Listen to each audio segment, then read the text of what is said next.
Amour. Chers auditeurs, chères auditrices, chers non-binaires, bonjour et bienvenue dans Amour le podcast. Voilà, le thème est posé. Je t'imagine intriguée. Je ne vais pas te faire languir trop longtemps. Ici, on parle d'amour sous toutes ses formes et de façon décomplexée. Amour pour soi, amour des autres, de relations diverses, de faire l'amour ou de ne pas le faire, de sexualité en général, avec bienveillance et respect. Mais ici, on parle aussi d'amour-passion. La passion d'un sport, d'une activité, un talent, un métier passionnel. C'est quelque chose qui apporte de la confiance, du bien-être, des rencontres et toujours de l'amour. Je suis Isabelle, j'ai un fils de 5 ans. J'ai été infirmière pendant 12 ans et de par mon ancien métier passionnel, j'ai pu écouter beaucoup d'histoires et rencontrer des experts de l'amour. Mais j'ai aussi rencontré des personnes qui m'ont magnifiquement parlé d'amour. Alors, j'ai décidé de créer ce podcast et d'aller à la rencontre de toutes ces personnes pour qu'ils te racontent leur vision de l'amour. De nos échanges, tu vas découvrir, rire, pleurer, t'informer et je te propose même de participer. Sur ma page Instagram, Amour le podcast, tu vas pouvoir poser des questions aux invités des prochains épisodes. Je choisirai 2-3 questions que je leur poserai lors de l'enregistrement. Et toi, tu auras le privilège de recevoir l'épisode avant sa diffusion. On peut aussi se retrouver sur tous les réseaux sociaux d'Amour le podcast, YouTube, TikTok et Facebook pour parler d'amour. Et si cet épisode t'a plu, tu peux aussi t'abonner, mettre des étoiles d'amour, donner ton avis et surtout le recommander. Bienvenue dans Amour le podcast. J'espère que vous vous sentez bien. Moi, ça va super bien. Je pense que vous avez vu en description que je reçois une coach. Et du coup, c'est une coach en acceptation de soi. Bonjour Aurélie. Bonjour. Comment tu te sens aujourd'hui ? Super bien, il fait beau. Le printemps arrive, c'est génial. Ouais. Oui, c'est vrai, le printemps arrive. Pour commencer, j'ai choisi une nouvelle forme de présentation. Avant, c'était 2 qualités, 2 défauts, ça me plaisait pas. Donc, j'ai changé. Maintenant, ma présentation, c'est 3 anecdotes. Aurélie va nous raconter 3 anecdotes. Aurélie va nous raconter 3 anecdotes. 2 anecdotes vraies sur elle et 1 anecdote fausse. Et on va devoir trouver tous ensemble, bon, moi d'abord, évidemment, mais on va devoir trouver quelle est l'anecdote fausse parmi ces anecdotes vraies. Donc, je te laisse raconter tes 3 anecdotes. Alors, c'est parti. Alors déjà, c'est que j'adore manger du chèvre avec une banane. D'accord, ok. Ensuite, j'en ai une autre, c'est que j'ai déjà sauté en parachute. Ok. Et pour finir, c'est que je suis noble. Tu es noble ? Ok. Voilà. Un titre de noblesse. Ouais, déjà, je connais ton nom de famille, alors ça aide beaucoup. Oui, il y a le D dans ton nom de famille, donc pour moi, c'est un signe de noblesse. Et j'hésite entre chèvre, banane et saut à l'élastique, saut en parachute. Ouais, je pense que c'est plutôt chèvre. T'aimes bien le faux, ce trait sauter en parachute. T'as jamais sauté en parachute ? Exactement. Bravo. Merci. Donc, t'aimes bien chèvre banane. Ma mère, elle fait fromage banane, effectivement. Je trouve ça très étrange. Je viens de ma mère aussi. C'est des choses. Tu viens de quel coin ? Parce que des fois, c'est en fonction du coin. Alors non, moi je suis parisienne de base et puis ma mère, elle était de Brest, donc en Bretagne, et mon père de la Sarthe. D'accord. Donc je crois pas que ce soit. Des fois, c'est dans le Nord. Peut-être un truc d'enfance aussi, et du coup, ça se perpétue. D'accord. Ma fille a dit non, par contre. Elle a dit non, je ferai pas ça. Peut-être que plus âgée, elle le fera, tu sais. Ouais, je m'y suis mise. Hein. Au début, je disais non, fromage banane, c'est pas bon. Et puis j'ai goûté un jour, je me disais c'est pas mal quand même. Ça donne un petit sucré salé en fait. Mais c'est ça, exactement. Donc ouais. Bon bref, du coup, on en a appris un peu plus sur toi. Donc à tous ceux qui n'aiment pas le chèvre et la banane, restez quand même. Ce sera un épisode quand même super sympa. Du coup, ce que je vais faire, c'est que je vais vous laisser écouter d'abord des clientes à Aurélie, donc qui est coach. On va écouter ces petites anecdotes pour comprendre qui est Aurélie et son travail. À l'aube de mes 40 ans, j'étais dans une phase de ma vie où j'étais assez épanouie dans ma vie professionnelle. J'ai des amis chers, mais je savais que j'avais des blocages que j'arrivais pas vraiment à expliquer, notamment dans ma vie amoureuse. Et je soupçonnais que le problème était un sujet d'estime de moi. Je me suis sentie prête à en apprendre un peu plus sur moi, à investir du temps pour avancer sereinement. Et j'ai été assez séduite par l'approche d'Aurélie. Aurélie, c'est une personne qui est très à l'écoute. Sa bonne humeur et son approche bienveillante sont vraiment très rassurants. Et d'un autre côté, elle a vraiment cette détermination qui est très stimulante et qui donne envie d'avancer. Grâce à son coaching, aujourd'hui, je me sens vraiment armée et solide, apte à lire et à comprendre mes actes, mais aussi ceux des autres, et surtout à agir en pleine conscience et surtout alignée avec mes valeurs. Je me sens vraiment changée aujourd'hui, solide, consciente de ma valeur, et ce coaching a vraiment directement participé à ce changement. L'une de tes premières clientes, je ne sais plus son prénom. Émilie. Émilie. Donc, merci à Émilie pour ce message et on va écouter un second message d'une autre cliente à Aurélie. L'année 2022 a été assez compliquée pour moi, pour ne pas dire chaotique.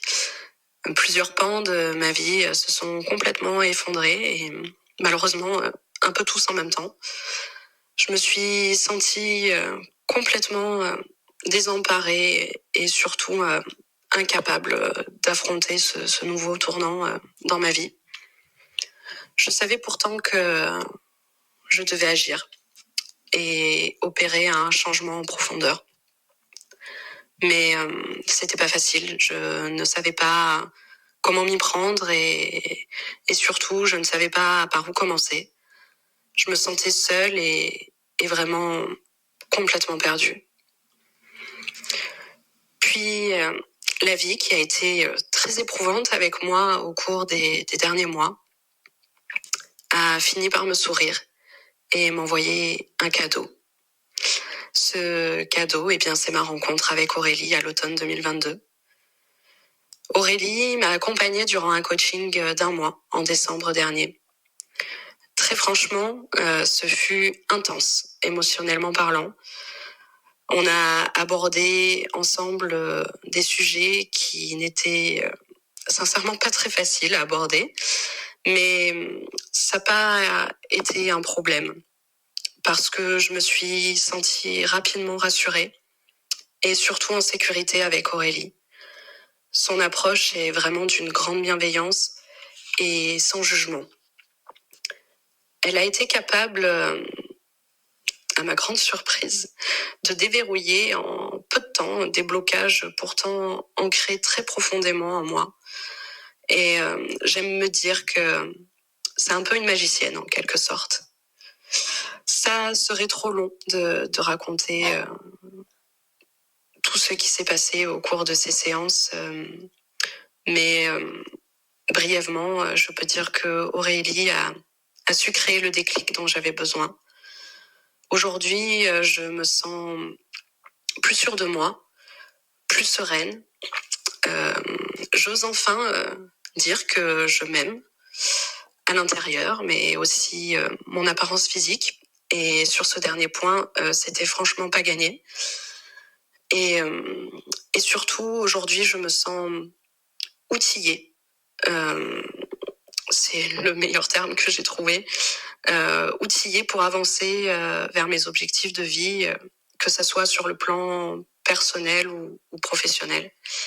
Et voilà, et pour toutes ces raisons, je suis profondément reconnaissante envers Aurélie. Un grand merci à elle. Donc voilà, cette deuxième cliente, comment s'appelle-t-elle ? Sophie. Donc merci Sophie. Je trouve que ça montre un peu, entre guillemets, en plus de tes petites anecdotes, un peu ta personnalité. Et moi, du coup, je t'ai connue grâce à un atelier que j'ai fait via Elia Lingerie. Donc j'avais commandé des culottes de règles et puis Elia Lingerie propose des petits ateliers le midi souvent. et c'était le nom de ton atelier, c'était comment être aligné. Et je me suis dit, tiens, tu sais ce qu'est l'alignement, mais vas-y, retourne un peu dans ce genre de choses. Tu as déjà travaillé sur toi. Je pense que vous l'avez entendu dans les précédents épisodes, mais ça m'a remis dans quelque chose de différent. Des choses aussi que j'avais pas forcément fait parce que tu nous apportes d'autres choses, les valeurs prédominantes, des petites choses que j'ai refait du coup après, parce que du coup, pendant l'heure et demie où tu nous apportes des choses, on n'a pas forcément le temps. Moi, j'ai pris des notes, donc je me suis fait un joli petit mind map. Voilà, je sais pas si tu vois là. Oui. Vous ne le verrez pas, mais je me suis fait un joli petit mind map en me disant un jour, quand tu auras du temps, prends le temps de refaire les exercices d'Aurélie. Et je les ai refaits et je me suis dit, c'est sympa quand même de se refaire, de se remettre dans le bain, de se remettre à plat des choses que tu avais déjà vues, mais des fois, c'est pas que tu les oublies, mais que tu te dis, bon, je les ai déjà vues, donc c'est pas grave. Non, c'est bien de temps en temps de repartir sur les bases et ça m'a remis en action, en fait, par exemple, de remettre en place des actions parce que c'est ce que tu nous as dit aussi. Et donc, j'ai beaucoup apprécié. Et puis après, ton compte Instagram, c'est Dénicheuse de pépites. On a commencé à discuter. Et puis, on a décidé de faire un épisode ensemble. Et je me suis dit, pourquoi pas parler de ton histoire et de comment tu as créé ce métier. On va tout d'abord revenir sur pourquoi tu t'es appelée Dénicheuse de pépites. Alors, c'est la petite histoire, c'est que... à titre donc personnel, mes amis me disaient tout le temps, mais c'est incroyable, à chaque fois, tu as toujours les bonnes idées, le bon restaurant, où aller faire du shopping, etc. Ouais. Elle me disait, tu déniches tout le temps des trucs. Et donc, du coup, c'était devenu un peu usuel. Et puis après avoir fait moi, du coup, un travail sur moi, je me suis rendu compte, d'où le côté pépite, c'est que je suis partie du principe qu'on avait toutes et tous une pépite en nous, c'est-à-dire comme une espèce de diamant brut qui est à l'intérieur de nous, mais dont on n'a pas forcément conscience. Et moi, l'idée, donc, pourquoi dénicheuse de pépites, c'est associer le côté, il y a déjà une pépite en toi qui sommeille et je vais la dénicher et te la montrer et remettre... sur un piédestal qui tu es et te reconnecter à ton potentiel. Ouais, c'est mignon, je trouve ça mignon. Je voulais revenir juste sur une chose que tu viens de dire, donc tu accompagnes plus particulièrement des femmes. Exactement.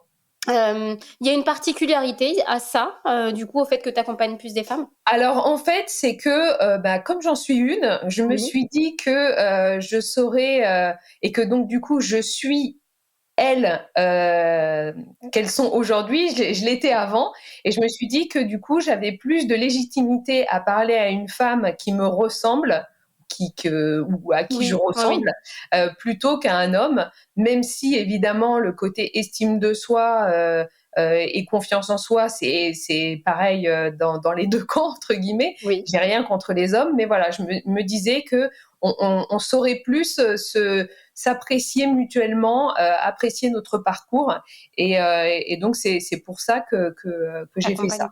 Ok. Écoute, c'est super. Maintenant, on va revenir sur le passé, du coup. J'aimerais savoir ton histoire. Quelle est ton histoire pour en venir à être coach en acceptation de soi? Quelle est ton histoire de départ, personnelle et professionnelle?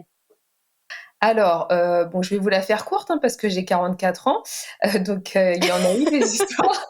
Mais en gros, moi j'ai ma maman qui est décédée quand j'avais 18 ans. Donc je vivais seule avec elle parce que mes parents étaient séparés. Et du coup, elle est décédée d'une embolie pulmonaire. Donc c'est quelque chose de très très rapide. Donc en 1 heure, ma vie a complètement basculé. J'étais en train de passer mon bac, c'était l'année du bac, et donc quand ma mère est décédée, mon père étant ce qu'il est, il a juste le titre de père, mais donc il m'a pas proposé de vivre chez lui. Donc non seulement je perdais ma mère, donc j'ai compris par la suite que en fait ça a créé chez moi la blessure de l'abandon, parce que c'est un abandon même si c'est pas elle qui l'a voulu évidemment, et puis la blessure aussi du rejet, puisque mon père ne m'a pas proposé donc de vivre avec lui. Donc je suis partie chez les parents de ma meilleure amie à l'époque pendant 1 an. Donc ça a créé en moi déjà un Parce qu'en gros fait, tes parents, déséquilibre. excuse-moi, juste une petite info, tes parents Ouais. étaient séparés à l'époque? Oui, oui, oui, tout à fait. Ok, d'accord. Ils étaient séparés.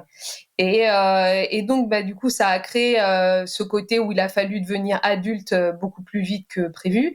Et puis, un peu dans un phénomène de survie, mon cerveau, en fait, a fait un blackout sur tout ce que j'avais vécu dans l'enfance. Et il s'est construit à partir de 18 ans. Donc, du coup, c'est comme si je n'avais été que adulte et que dans la survie, parce que cette première année, elle a été donc chez les parents de ma meilleure amie. Donc, je restais quand même dans un environnement familial qui n'était absolument pas le mien. Mais voilà, papa, maman, les enfants qui mangent et qui dînent. Mais après cette année-là, j'ai commencé à vivre seule. Et donc, du coup, avec toute la charge que ça veut dire, un loyer, faire à manger, etc. Donc là, moi, j'ai poursuivi, j'ai fait un BTS. Donc, tant bien que mal, hein, parce que c'est dur de joindre les deux bouts d'un point de vue financier et puis aussi moral quand du coup on n'est pas du tout accompagné. Et puis des choses toutes bêtes de la vie qui font que, je sais pas moi, ouvrir un compteur EDF, je savais pas comment faire et je savais pas à qui demander parce que du coup j'avais pas de famille. Enfin bref. Tu n'avais aucune attache du côté de ta mère qui aurait pu t'aider, des grands-parents? Alors, pas de grands-parents, ni d'un côté ni de l'autre. Et puis, du côté de ma mère, elle avait des frères et sœurs. Cependant, on n'était pas suffisamment proches Ouais. pour que ça puisse être un substitut, on va dire. D'accord, donc tu t'es vraiment débrouillée, c'est fou ça, tu Ouais, t'es vraiment débrouillée toute seule sur ça. complètement. Oh, Surtout. punaise. Surtout. Oh là là. Ça veut dire refaire des bases, te construire, tout ça, ça a dû être en plus de faire ton deuil aussi, du coup. Je l'ai pas fait, d'ailleurs. En fait, D'accord. mon cerveau, à ce moment-là, j'avais un petit copain. C'était mon tout premier amour.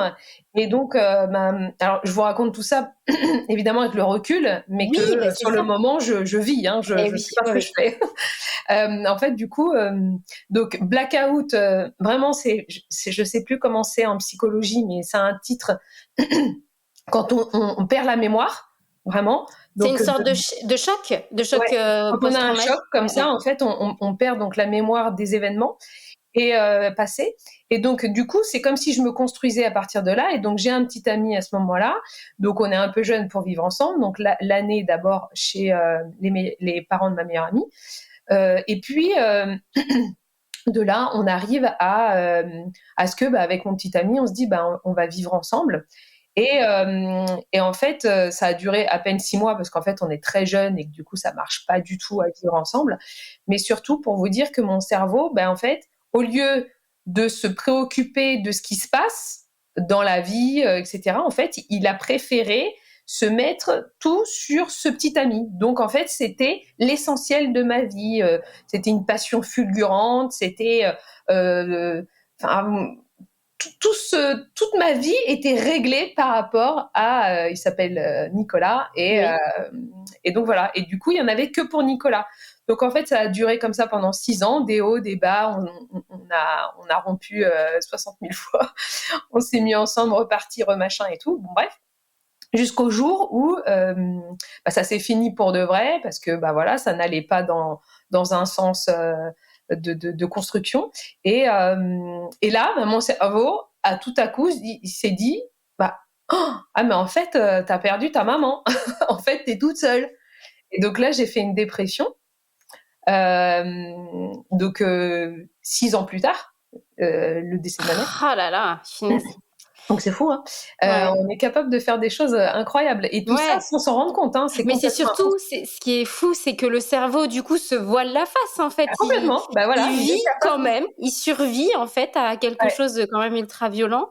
Et c'est fou. Oui, vas-y, je te laisse continuer. Non, mais voilà, mais c'est exactement ça, en fait. Et c'est ce que d'ailleurs je vois régulièrement avec mes clientes, cette capacité, en fait, à mettre la tête dans le trou pour ne pas voir ce qui nous plaît pas.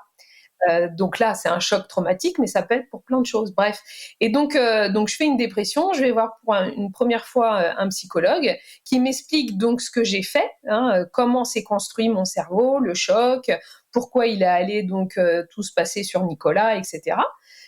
Donc c'était voué à l'échec, hein, d'emblée du coup avec cet homme-là parce que je lui donnais beaucoup trop de pouvoir, on va dire, hein, même si il se trouve que c'était un gentil, c'était pas un pervers ni rien, mais bon. Et donc de là, j'ai compris des choses. Et puis après, j'ai rencontré mon futur mari. Donc j'ai arrêté la psychologie parce que pareil, je me suis dit, bon, bah c'est bon, on m'a sauvée, hop, je me marie, Punaise! j'ai Oh un là là. enfant, restabilité, ça va, tout va bien dans le meilleur des mondes. Donc j'ai fait quelques mois de psychothérapie et donc Ouais. ça n'a absolument rien réglé. J'ai juste compris un petit peu des schémas, Oui. ça n'a rien réglé. Je me mets avec mon ex-mari et puis bah pareil, ça marche pas puisque encore une fois, en fait, moi, j'ai pas fait le boulot, donc évidemment ça marche pas. Donc j'ai beau être mariée avec un enfant, bah Oui. voilà. Donc instabilité de nouveau avec mon ex-mari où du coup bah on se sépare et en plus avec perte et fracas. Euh, donc euh, donc là, alors pas descente par contre, parce que bon là je suis adulte, j'ai une trentaine Ah ouais, d'années, j'ai un enfant donc il faut y tu aller t'es quand même. renforcée. Ouais, c'est bon. Voilà. Je suis En revanche, responsable. je refais encore un chemin de psychothérapie et là par contre je tombe sur quelqu'un qui est, en tout cas ça passait pas avec moi, elle était trop jugeante et donc ça a été désagréable et donc j'ai arrêté très rapidement. Et puis voilà, et enfin, j'ai déménagé parce que donc j'ai fait Marseille, Paris, Paris, Marseille. Enfin bon, bref, je vous la fais rapide. Et une fois arrivée ici, euh, je me suis rendu compte que vraiment mes relations étaient toujours les mêmes. J'étais dans une grande dépendance affective. N'importe qui me parlait, un homme me parlait, il était un peu gentil, c'était l'homme de ma vie, le père de mes enfants. Enfin, c'était vraiment très très rapide. Mhm. Dans les relations professionnelles, c'était un petit peu pareil, dans le sens où je partais du principe que je ne méritais rien, puisque j'étais nulle, puisque c'est ce que mon père m'avait dit toute ma vie. Et bien du coup, j'allais dans des boulots qui ne correspondaient ni à mes études, ni à mes véritables capacités, etc. J'étais mal payée, je faisais des trucs qui n'avaient absolument rien à voir avec ma fiche de poste. Enfin bon, je vous en passe. Jusqu'à un jour où, comme ça, on ne sait pas pourquoi, mais le cerveau a dit là j'en ai marre, là ça va bien, c'est plus possible.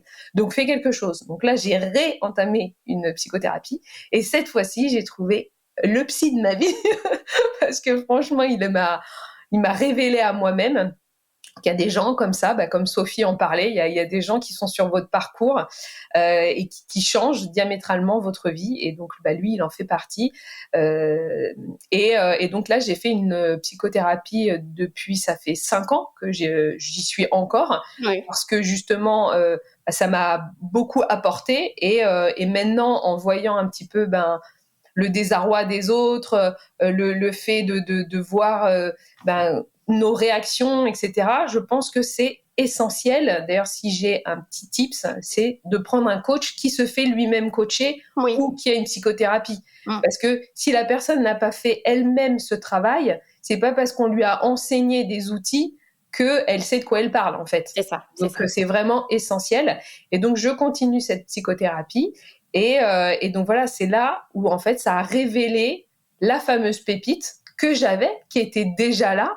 Il m'a révélé à moi la force incroyable que j'avais, justement, de résilience après tout ce que j'avais vécu. Et oui. Et j'en avais pas conscience. Moi, je me disais, de toute façon, j'ai pas le choix, faut que je vive, faut que je mange, faut que je travaille, faut que. Ouais. Mais n'empêche, quelle force. Et ainsi de suite, quelle valeur, etc.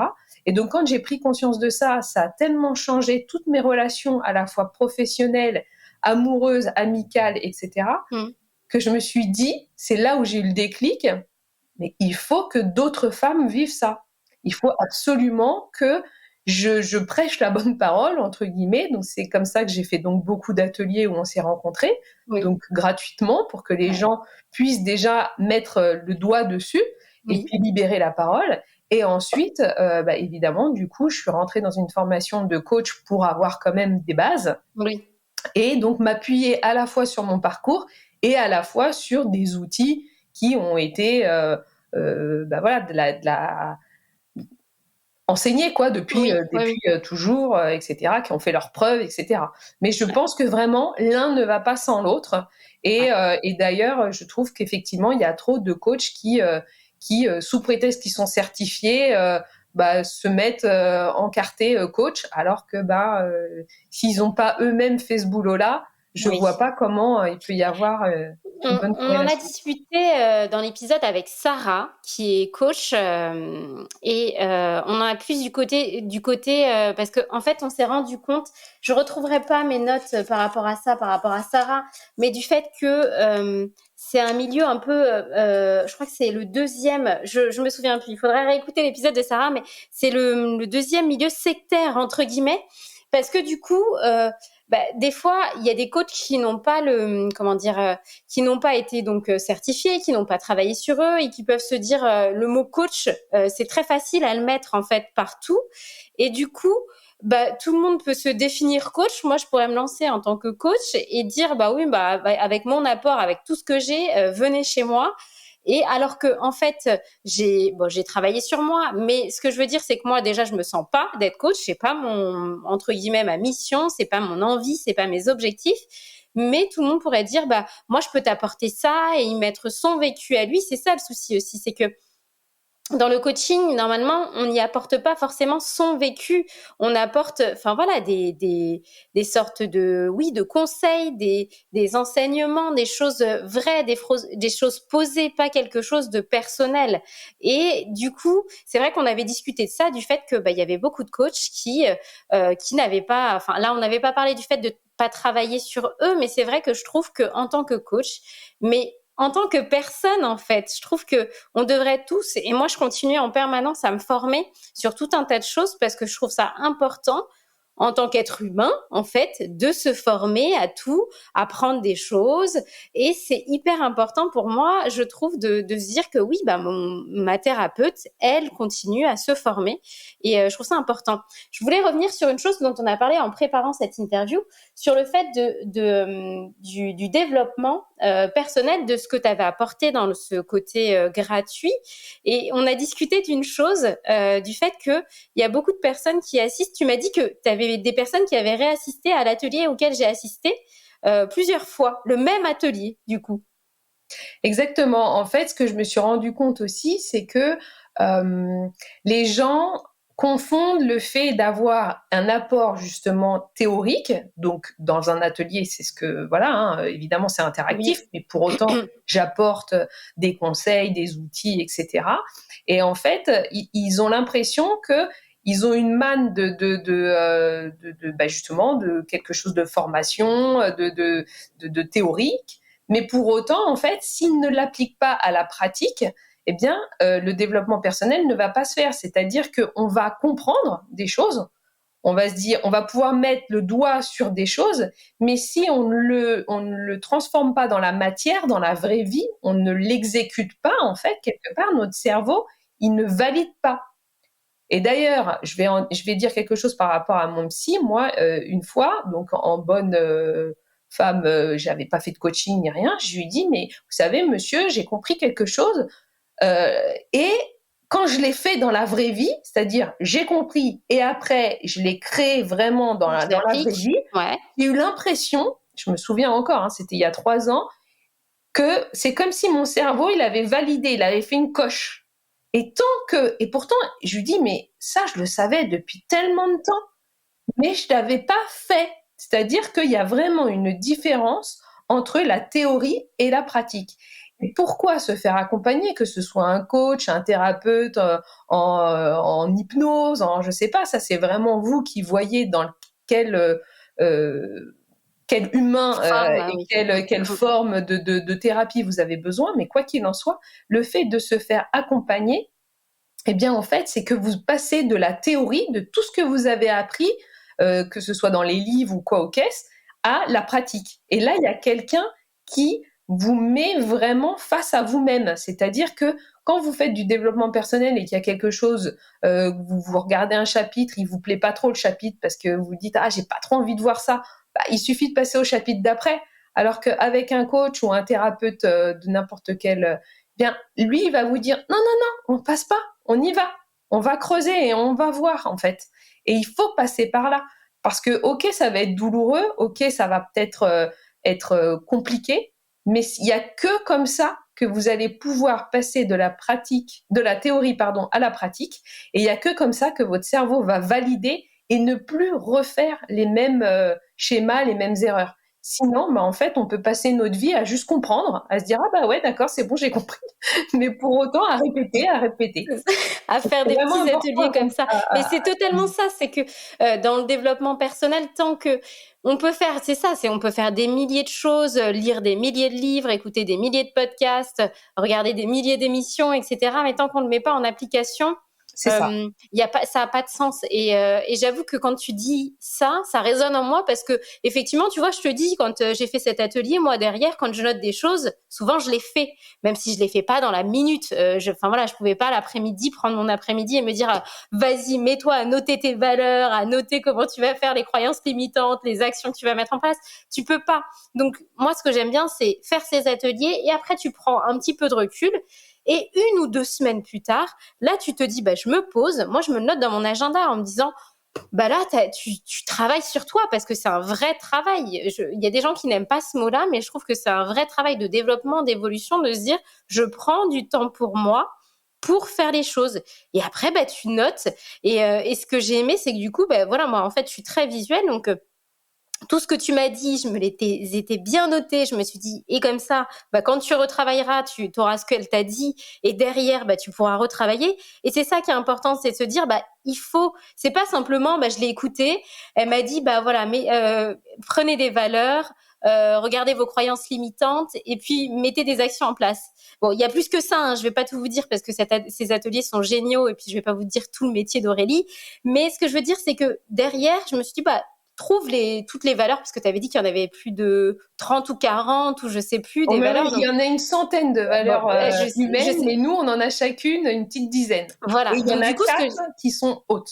Ouais, et donc du coup, je me suis dit, va chercher sur Internet, trouve toutes ces valeurs. Donc là, tu tombes sur la liste et tu te dis, oh punaise, comment je vais les choisir? Donc je me suis dit, fais comme d'habitude, tu es très visuel, note-toi plein de valeurs et puis maintenant tu cherches ce que tu trouves vraiment important et qui résonne exactement. Et donc après, j'ai fait tout ce que tu as dit et je me suis dit, ah ouais, et en fait, après l'avoir fait, tu te sens vachement bien de te dire, j'ai pas fait cet atelier pour rien, en fait. Il y avait une raison pour que je le fasse et c'était bon moment pour que quelques semaines plus tard, je revienne dessus et que je me dise, j'ai travaillé là-dessus. Et en fait, c'est ça, c'est que les gens devraient, je dis pas qu'on devrait tous comprendre ça, mais il faut mettre en application ce qu'on dit. Enfin voilà, à un moment, se dire, oui, j'ai décidé de prendre soin de moi en faisant cet atelier, mais qu'est-ce que je mets en place derrière? Même si c'est gratuit, il faut avoir une implication, et je trouve que c'est important de le rappeler parce que il y a beaucoup de gens qui n'ont pas cette implication, qui disent c'est gratuit, j'y assiste, ça me prend qu'1 heure, enfin voilà, mais c'est hyper important. Et donc, on voulait revenir toutes les deux là-dessus sur le fait qu'il y avait une nécessité. Donc après tout ça, après tout ce que tu as vécu en événements difficiles, et tu m'avais pas tout dit parce que j'aime bien la spontanéité des interviews et je pensais pas que c'était aussi fort tout ce que tu avais vécu, tous ces événements qui se sont accumulés et qui ont créé ce choc post-traumatique qui 6 ans plus tard s'est réveillé et qui a révélé, entre guillemets, grâce à la psychothérapie et au travail que tu as fait sur toi, que tu voulais devenir coach. Actuellement, quels sont les outils? Qu'est-ce que tu mets en place pour tes clientes, du coup, pour tes pépites? Alors, mes petites pépites, en fait, donc évidemment, c'est par le coaching, donc Oui. tout ce qui est outils de développement personnel. Voilà, ça, je suis coach comme tout le monde, entre guillemets. Ce que j'apporte, moi, c'est je fais beaucoup de reconnexion à notre corps et être vraiment dans l'instant présent. Je trouve que c'est essentiel, c'est-à-dire donc par la méditation. Je fais beaucoup aussi de sophrologie, donc j'ai une formation dans tout ça, mais je ne suis pas certifiée, comme on l'a dit. Je me forme dans beaucoup de choses qui, pour moi, à titre personnel, je fais et qui résonnent. Et donc, c'est ce que j'apporte du coup à mes clientes. La visualisation aussi, les affirmations positives, etc. Et donc, j'ai créé une méthode qui s'appuie sur 3 piliers qui sont bien beaux et bons. Qui, en fait, le but, c'est de sécréter les hormones du bonheur. Donc, 3B pour bien, beau et bon, et bonheur comme le B. Ah, génial! Oui, c'est un petit peu marketing. Il faut savoir que j'étais chargée de communication marketing avant, donc tout ça n'est pas par hasard. Et donc voilà. Et donc j'ai décliné du coup cette méthode en plusieurs offres pour vraiment, ce que je veux, c'est m'adapter à la bourse, hein, évidemment, de chacun, mais aussi au temps qui puisse être consacré et à la problématique. Il y a des gens qui ont plus ou moins de trauma, il y a des gens qui ont plus ou moins de problèmes d'estime de soi. Des fois, il suffit juste de révéler en 1 ou 2 heures de séance. Et puis, il y en a, ils ont besoin de creuser, etc. Donc, du coup, j'ai fait un coaching en ligne toujours. Il s'est trouvé que toutes mes clientes n'habitaient pas Marseille, donc voilà, Oui. ça a toujours été en visio. Mais du coup, c'est soit j'ai une méthode, enfin c'est toujours la même méthode, pardon, mais un accompagnement sur 2 mois, un autre accompagnement sur 4 mois, donc pour aller un peu plus en profondeur, et ensuite, justement, après avoir fait les ateliers, j'ai créé un accompagnement en groupe, donc avec pas plus de 4 personnes, Ok. parce que je me suis rendu compte que certaines personnes avaient besoin d'avoir un peu un miroir d'elles-mêmes, de voir qu'elles n'étaient pas seules à vivre ces événements, et puis que y a une dynamique dans le groupe. Il y a le fait que des fois l'autre pose la question que j'aurais bien aimé poser mais que j'ai pas osé ou j'ai pas pensé, etc. Et du coup, ça crée quelque chose de différent. Et l'avantage, c'est que surtout, c'est un petit peu moins cher. Et donc, ça permet déjà de mettre un pied à l'étrier et de se dire, voilà, je commence à travailler sur moi. Oui. Et puis, rien n'empêche après par la suite de faire quelque chose d'individuel. Ouais. Évidemment, quand c'est individuel, c'est plus personnalisé. Oui. Je m'adapte vraiment à la personne. Et du coup, en individuel, c'est tous les combien ? Alors, individuellement, c'est 1 fois par semaine. D'accord. Un coaching. Ouais. Maintenant, j'ai un cahier d'exercices qui, avec donc vraiment, qui reprennent la méditation, etc. Oui. Donc, ces piliers, c'est toujours les mêmes 3 piliers, mais en fonction de la personne, quand c'est individuel, peut-être que on va passer 1 mois sur un pilier. Oui. Une autre, ça va durer que 2 semaines. Voilà, encore une fois, je m'adapte à la personne. Il y a des gens qui vont plus vite sur quelque chose, moins vite sur d'autres. Il y en a, ils sont bloqués, pas bloqués. Oui. Enfin, ça, c'est. Alors que c'est vrai que dans le coaching de groupe, je peux pas m'adapter évidemment à chacune. Donc là, on est beaucoup plus.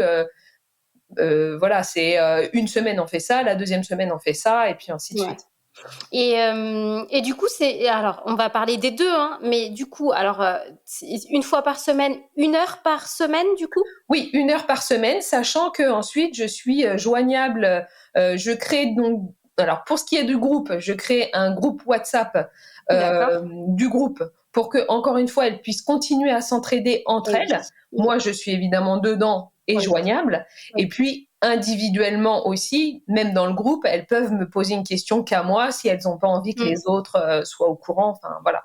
Et pour ce qui est vraiment de l'accompagnement personnalisé, eh bien pareil, elles ont mon WhatsApp. Et évidemment, entre chaque coaching, chaque séance, elles peuvent me poser des questions. Si elles sont bloquées sur un exercice, le but, c'est pas qu'elles attendent 1 semaine en regardant leurs feuilles et en étant incapables évidemment, je suis toujours là. Et c'est justement ce à quoi sert le coaching par rapport à être seule. C'est que, d'une, on pose les bonnes questions, on a les outils et tout ça, mais ça, à la rigueur, en soi, on pourrait le trouver sur Internet.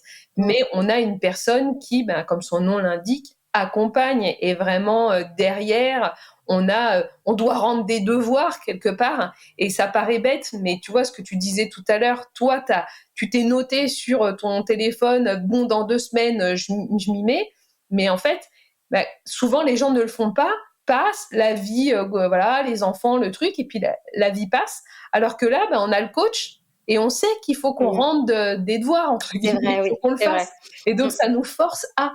Et l'investissement financier aussi aide à être investi aussi et impliqué.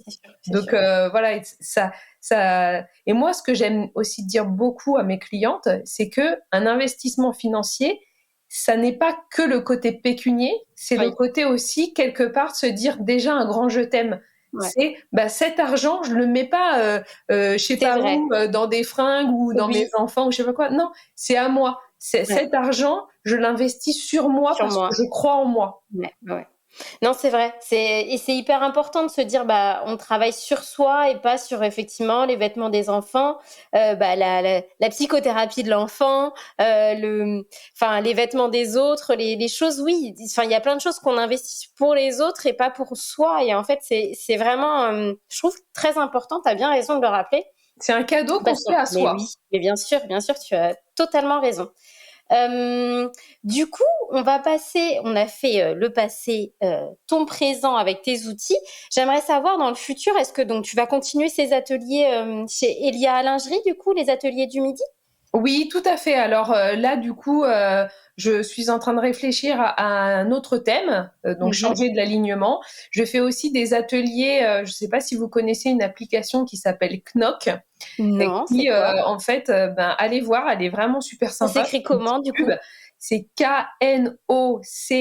Knockk. D'accord. Donc en anglais, c'est genre je tape à la porte, quoi. Ouais. Voilà. Et l'idée, c'est que vous allez voir, il y a vraiment de tout. C'est géolocalisé. Donc si vous avez envie de sortir dans votre ville, boire un verre, aller au cinéma, etc., vous allez voir que du coup, il y a des gens qui proposent des sorties, etc. Oui. Et il y a aussi donc de nombreux ateliers, que ce soit sur le développement personnel ou tout autre sujet, donc en visio. Et donc j'en fais partie. Et ça, je fais aussi Génial. 1 à 2 fois par semaine Ok. sur cette application.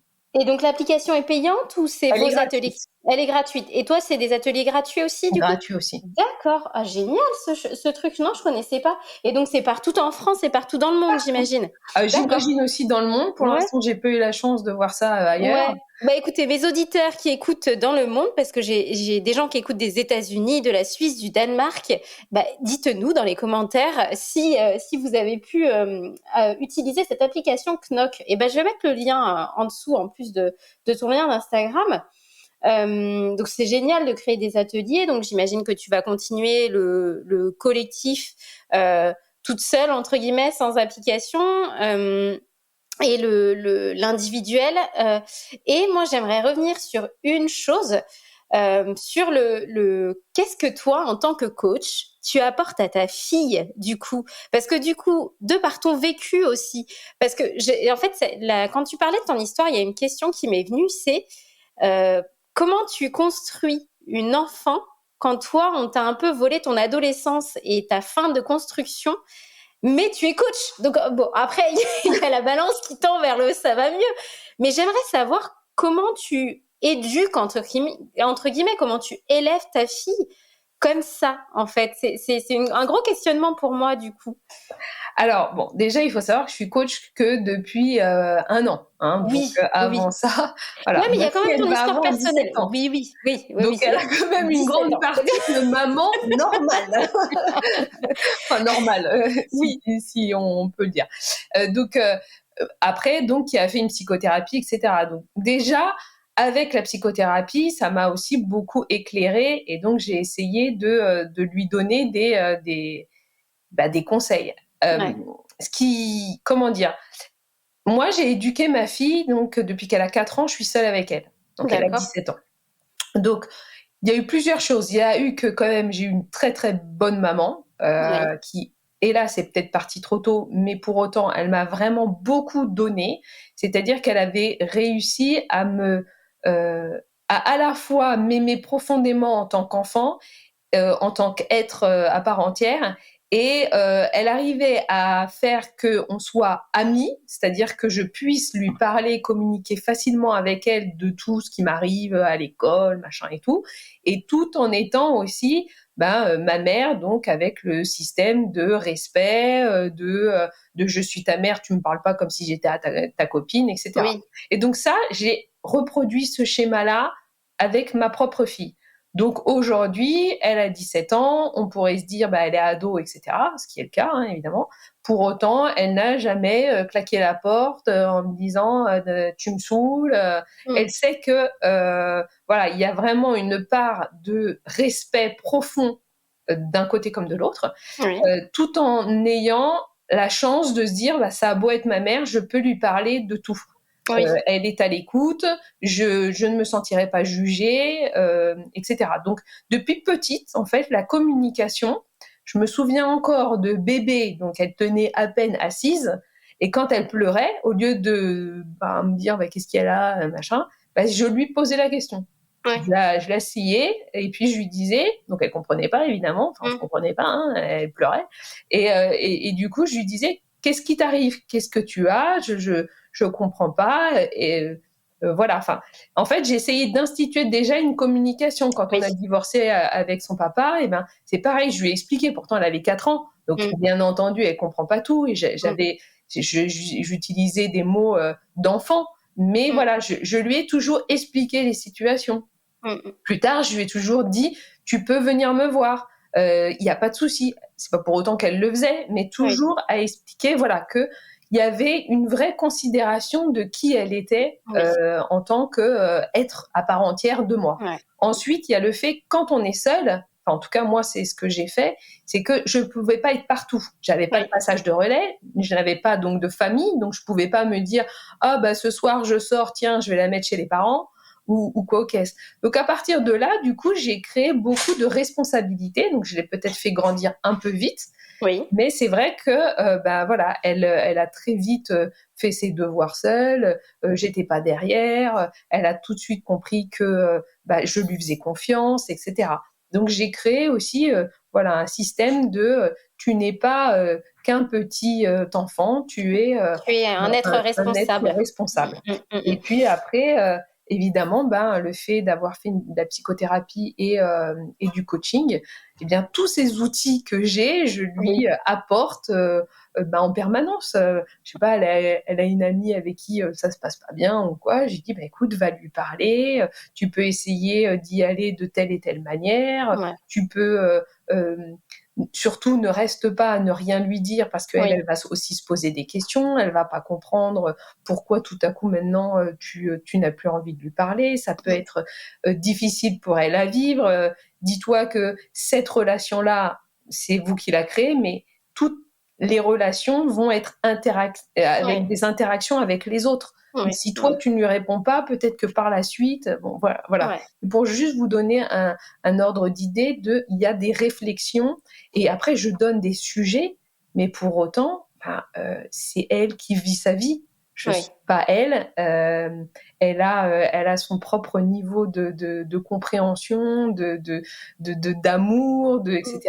Mais je disais encore hier à une de mes amies, la chose dont je suis le plus fière, c'est déjà ma fille, l'éducation que j'ai, parce que je sais qu'aujourd'hui, elle s'apprécie vraiment pour qui elle est. Elle n'a pas de problème avec son physique, elle n'a pas de problème avec elle sait ce qu'elle est, ce qu'elle peut donner au monde. Et ça, franchement, c'est l'une de mes plus belles réussites parce que je me dis, elle est armée dans la vie complètement différemment de ce que moi j'ai pu vivre, qui partait du principe que du coup j'étais nulle et donc en fait toutes les relations me renvoyaient en permanence, nourrissaient cette pensée négative que j'avais sur moi, alors que elle, partant du principe qu'elle est plutôt positive sur elle, et bien en fait du coup elle nourrit de relations beaucoup plus saines et ça franchement c'est la chose la plus formidable que j'ai pu faire. Bravo, c'est très joli ce que tu dis sur ta fille. Du coup, c'est un peu ce que en fait, ta fille est un peu un modèle de ce que tu fais avec tes clientes, puisque au final, tu les accompagnes pendant un petit moment et ensuite tu les laisses vivre leur vie. Et du coup, t'apportes des tips, t'apportes des conseils. T'es pas dans quelque chose de il faut faire, on doit faire ci, on doit faire ça. C'est plus de l'accompagnement en fait, en clair. De toute façon, le coaching pour moi, c'est ma vision du coaching.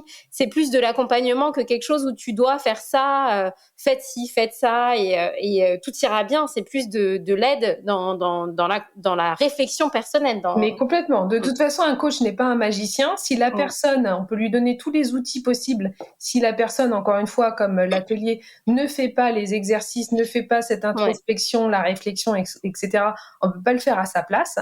Et l'accompagnement, pour moi, le coach, en fait, c'est comme... Moi, je me définis un peu comme une grande sœur qui est passée par là, Oui. qui a déjà fait ce chemin-là et qui prend par la main l'autre et qui lui dit, bah voilà, moi, je te dis par rapport à ce que j'ai vécu et donc bah, les exercices, les outils, etc. que j'ai, eh bien, tu devrais faire comme ça, mais après, charge à toi de le faire ou pas.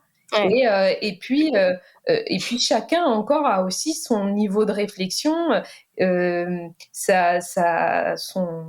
ses sentiments, etc. Mmh. Et chacun il met ce qu'il a envie, vraiment. Donc, je crois que j'aide à faire évoluer, à faire grandir dans le chemin vers Ouais. soi. Mmh mh. Maintenant, chacun a son libre arbitre. Et oui, exactement. Tu as quand même des nouvelles de tes clientes quelque temps après? Bon, ça fait qu'1 an, mais je veux dire, elles te donnent quand même quelques nouvelles après? Tu prends des nouvelles? Comment ça se passe? Enfin, il y a un petit suivi? Complètement. Ouais. Complètement, il y a un suivi. Alors déjà, il y a un suivi de par, moi parce que, bah, quand même on crée, un lien qui reste, voilà, ça ne devient pas une amie, mais je veux dire, voilà, on se voit quand même pendant des semaines et des Et oui. semaines. Mmh. J'apprends quand même des choses sur elles, qu'elles disent, pas avec, tout le monde. Avec tout le monde, oui. Donc évidemment, il se crée quelque chose. Donc moi, souvent, je les laisse leur déjà la possibilité d'infuser tout ça parce que bon, du coup, voilà, hein, 2 mois ou 4 mois, c'est long et ça passe très vite. Oui. Donc, leur laisser un petit peu le temps. Je suis encore une fois joignable en disant si il y a des questions qui viennent par la suite, je suis joignable. Moi, je prends des nouvelles une fois de temps en temps. Elle m'en donne aussi une fois de temps en temps. Bah, c'est comme ça aussi que j'ai eu le témoignage de mes 2 clientes. Bah, voilà, et ça, moi, ça m'a fait chaud au cœur parce que je me suis dit, bah voilà, ça fait des mois que je les ai accompagnées et elles ont encore ce sentiment de se dire ah là là, ça a fait quelque chose en moi, ça a bouleversé ma vie dans le Ouais. positif. Et puis ce que je fais aussi, c'est que si elles ont besoin, je réduis le montant d'une séance de coaching individuelle Ouais. à l'heure pour si elles ont besoin, des fois, bah, justement, de la fameuse petite piqûre de rappel Oui. ou des fois, elles peuvent avoir un sentiment de blocage à un moment donné. Et voilà, puis bah, du coup, elles ont juste le fait que moi je les connaisse, que je connaisse ce qu'elles ont traversé, bah, c'est Mmh. plus facile de reprendre une séance avec quelqu'un comme moi que de partir dans une autre Et oui. thérapie où il faut Et oui. tout réexpliquer depuis Expliquer, le début. ouais. Mmh mh. Donc voilà. Bon, bah, tant mieux, c'est cool. Je vais en venir à mes dernières questions. Mes dernières questions, l'une des dernières questions que j'apprécie beaucoup, c'est si un jour tu rencontrais le président de la République, qu'est-ce que tu aurais à lui dire? Au vu de ton histoire personnelle, au vu de ton histoire professionnelle, de tout ça, qu'est-ce que tu aurais à lui dire?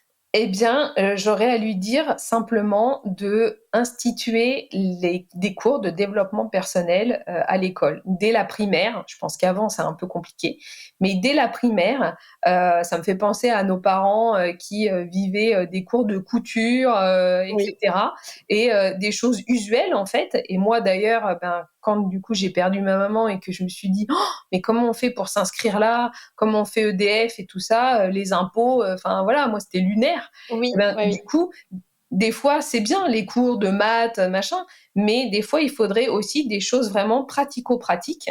Et je trouve que le développement personnel, eh bien, si on nous mettait en tête des choses, aime-toi, peut-être expliquer que c'est la base de l'amour de soi qui va faire grandir l'amour des autres, etc. Ouais. Bref, eh bien, si c'était quelque chose d'usuel, comme on va faire un cours de maths ou de français, on a 1 ou 2 heures par semaine, bien en fait, ça serait automatique. Oui. Et du coup, bah, on grandirait avec ça, et puis bah, du coup, on aurait certainement moins de problèmes par la suite Oui. en grandissant. Ouais, ouais. Sinon, mais c'est très intéressant parce que je pense qu'on bah, nous, maintenant, on essaye de se développer, nous, personnellement, pour donner plus confiance à nos enfants parce que c'est vrai que dans l'enseignement, il y a pas forcément de cours de développement personnel, mais du coup, c'est vrai que tout ce qui est émotion, même pour les petits garçons, moi, j'ai un petit garçon, tout ça, c'est pas évoqué à l'école. Il va rentrer en CP et donc c'est moi qui lui ai apporté et par les livres, par beaucoup de choses que je fais.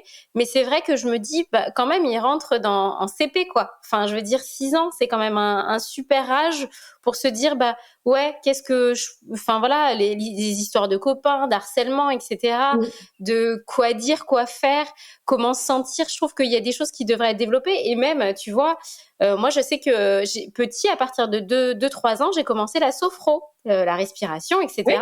Et j'ai trouvé ça hyper sympa parce que ils sont déjà hyper sensibles à ce genre de choses. Le yoga, des petites choses pour apprendre à se recentrer et être dans l'instant présent.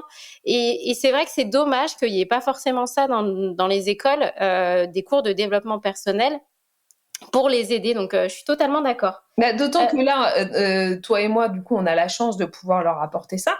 Il y a plein de parents qui sont loin de ça et qui n'y connaissent rien. Et là, le fait que ce soit à l'école et que tout le monde passe par l'école, eh bien, du coup, il y aurait au moins des petits tips à droite à gauche. Après, évidemment, ils prennent ou ils prennent pas, mais au moins, ils en entendent parler. Et quand ils grandissent, après, ça devient beaucoup plus normal. Entre eux, ils peuvent en parler. Ça aussi, ça dédramatise le fait d'aller voir un psy, etc. Parce que en France, aujourd'hui, aller voir un psy, ça reste encore un peu oh là là, mon Dieu, t'es fou, il y a un problème. Alors que non, juste on se fait soigner pour n'importe quelle maladie, on va voir un médecin, là c'est pareil. Et donc voilà, et du coup on pourrait peut-être aussi créer quelque chose de beaucoup plus normal et puis voilà, ça serait rentrer dans les mœurs, quoi. Je suis totalement d'accord. Vu qu'on parle des enfants, on va revenir dans mes dernières questions. L'avant-dernière question, c'est qu'est-ce que tu aurais à dire aujourd'hui, avec ton vécu toujours, à la Aurélie de 18 ans? Eh bien, franchement, une phrase simple, entre guillemets, mais c'est « accroche-toi, t'en es capable, n'en doute pas ». Ah, c'est beau, c'est magnifique, je trouve. Parce que, effectivement, au vu de ton vécu, on se dit que oui, ça devait être... Je pense que là, tu as le recul, mais à l'époque, ça devait être lourd émotionnellement, en fait, tout ça. Ouais, mais j'en étais un peu coupée, en fait. Et oui, si on t'avait... C'est vrai que j'avais fait une formation, c'est pas du tout la même chose, mais les femmes victimes de violences conjugales qui bloquent sur ça. Pour elles, c'est de l'amour, en fait, tout ça, et qu'elles se rendent pas compte que tout ce qu'elles ont vécu, un jour, ça va ressortir. C'est quand même quelque chose où, oui, ton cerveau, mais c'est ça, il met un voile sur ça. Et il se... Enfin voilà, moi je vais revenir un tout petit peu rapidement sur vite fait mon histoire personnelle. Le jour où j'ai fait cette formation des femmes victimes de violences conjugales, moi j'ai été enfant d'une mère qui a été victime de violences conjugales. Et le jour où j'ai fait cette formation, ça a été le jour où mon corps et mon cerveau s'est rappelé à enlever ce voile et s'est rappelé qu'il avait vécu quelque chose. Et je te promets, il était 17h, je n'ai pas pu me lever ma chaise et je comprenais pas pourquoi j'arrivais pas à me lever, mais c'était juste que mon cerveau se rappelait de tout ce qu'il avait vécu. Et la formatrice était psychologue, elle a pas osé venir me voir, mais elle a senti, je pense, elle était en train de discuter. Et le lendemain, je suis allée la voir, elle m'a dit, j'ai senti que vous aviez vécu quelque chose comme ça et c'est pour ça que vous aviez pas pu vous lever. Moi, j'étais déjà en psychothérapie, donc j'en ai parlé à ma psychologue et elle m'a dit, c'est ça. C'est que toute votre histoire est revenue au moment de ça. Et j'avais pas fait cette formation par hasard. C'était une formation enfants victimes de violences conjugales, des violences conjugales de leurs parents. Et c'est là qu'on se rend compte que dans les événements difficiles, le cerveau est tellement fou qu'il arrive à mettre un voile là-dessus. Et je pense que c'est ce que ton cerveau a fait en fait à ce moment-là. C'est pilote automatique. En fait. Exactement, c'est du pilotage automatique, exactement, de la survie. Et du coup, on se rend pas compte que pendant des années, on est comme ça. Donc, écoute, cette résilience que tu as eue, c'est fou, pardon.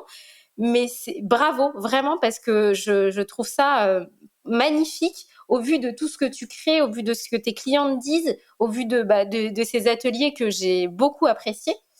Et donc, en vient ma dernière question. Aujourd'hui, Aurélie, est-ce que tu t'aimes ?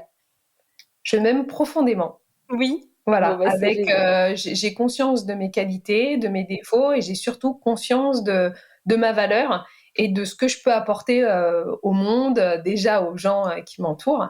Et voilà, et ça vraiment, c'est une révolution, quoi. Ouais, c'est génial. Et tu avances, comme tu disais, tu avances très bien. Je te remercie, Aurélie, pour tout ce que tu nous as apporté aujourd'hui. Je vous dis à très bientôt. Amour, Isa. Amour. Amour. Amour. Amour. Instagram.